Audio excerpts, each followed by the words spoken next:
Everyone. I thought it would be good for us to go a bit deeper into the so-called symptoms of dementia. Now, this is very much a minefield, and I'm going to talk about general symptoms that are usually considered to be those of dementia. But the list goes on and on and on. And the more research we do, the more we discover. But let's keep it simple for the sake of trying to get some understanding of this mysterious syndrome. I often say to people, when you walk into the kitchen and you don't know why you walked into the kitchen, you are just human. When you forget where you put your car keys, when you're looking for your glasses and you're actually wearing them, when you are talking on your cell phone thinking, what the hell did I do with my cell phone? Those are certainly not symptoms of anything other than perhaps, a little bit of mindlessness around what's going on at the moment. Not really paying attention, not being focused. That is absolutely nothing to worry about. When you actually get into your car with your car keys and suddenly you have no idea how to drive the car, or you walk into the kitchen, you know that you want to make a cup of tea and you have no idea how to make the cup of tea, then yes, that would be a point of concern. However, that still does not mean anything, that now suddenly you have dementia. So, as I said in my previous recording, dementia is a diagnosis by exclusion. It does affect a lot of the functioning of people eventually, but it does not necessarily affect everything that we commonly associate with dementia.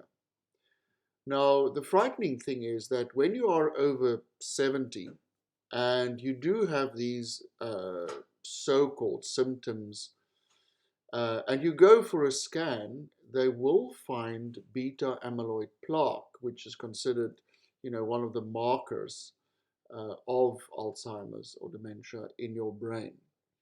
And often, 1 plus 1 makes 2.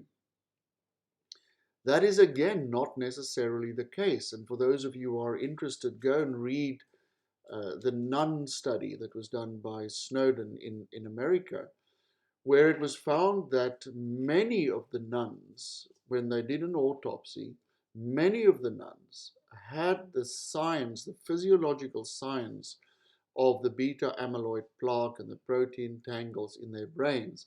And yet they never showed any of the so-called associated symptoms. So what does this mean? It just means that we are dealing with something that is incredibly complex and that we should be very, very, very, very vigilant around just simply adding 1 plus 1. As I said before, we are complex human beings. We are not just physiology. We are not just pathology. We are complex human beings with different personalities, different psychological makeup, different sociological backgrounds, different educational backgrounds.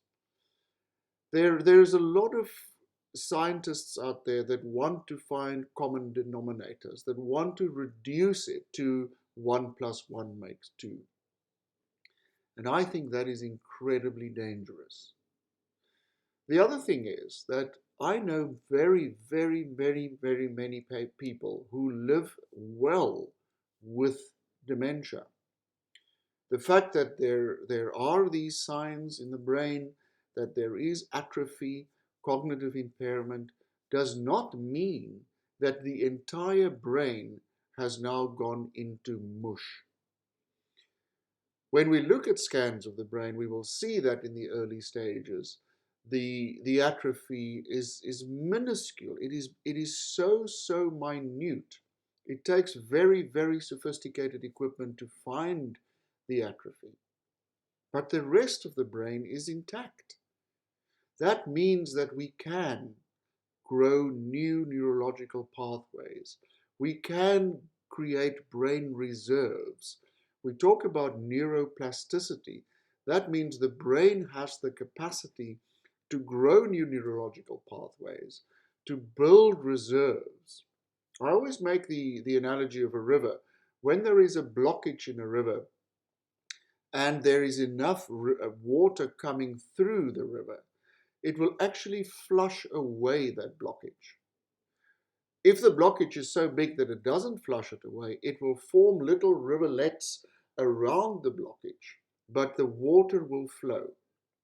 The same goes for atrophy in the brain, that there is often the possibility that we can grow new neurological pathways, that we can grow, that if we have reserves, it will actually bypass the blockage or the beta amyloid plaque or the breaking in the synapses.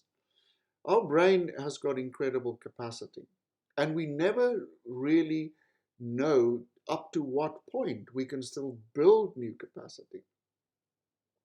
According to some research, our most creative years should be between the ages of 60 and 80, when most people think it is now time to retire, or, I am now past my sell-by date.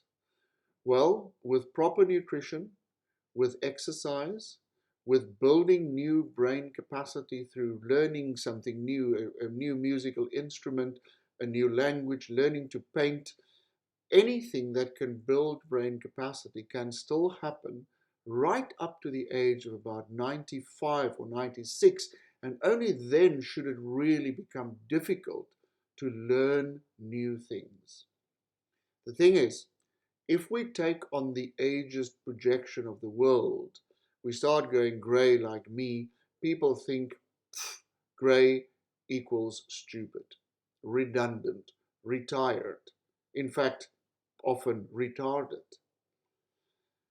I think it is time that we challenge this, that we challenge the 1 + 1 makes 2, because there is enough scientific evidence out there to say that we can build new brain capacity, we can build brain reserves, and we can actually live very well in spite of cognitive impairment. Take up the challenge.